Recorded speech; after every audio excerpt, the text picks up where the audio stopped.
Au Québec aussi, nous avons besoin de murs aux frontières.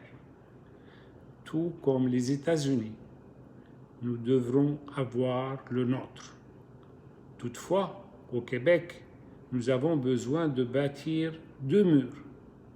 Un premier grand mur afin de protéger les démarcations du Québec. Hélas, aussi un deuxième mur afin de protéger les frontières du Canada. Contrairement aux États-Unis qui bâtissent leurs murs pour décourager les demandeurs d'asile, le nôtre devrait être conçu afin d'empêcher les résidents de fuir le pays. Nous sommes-nous jamais penchés au fait qu'un pays aussi riche que le nôtre, en ressources naturelles et aussi vaste en superficie, deuxième au monde, soit occupé par une des plus faibles densités populaires dans le monde? Prétendre que la cause principale de l'exode de la population est due aux conditions climatiques et aux rigueurs des hivers ne semble pas une raison valable.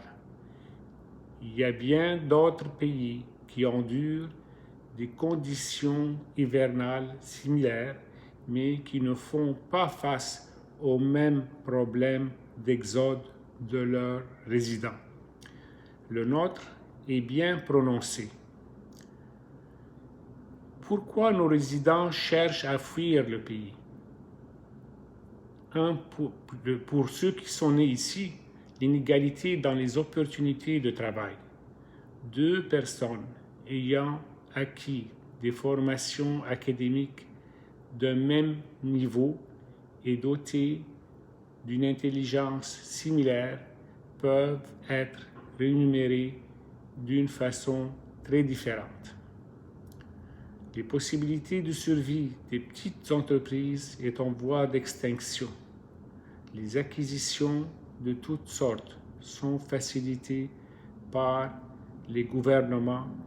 Les faillites des plus petits sont conséquemment induites et la législation n'offre aucune protection ni recours.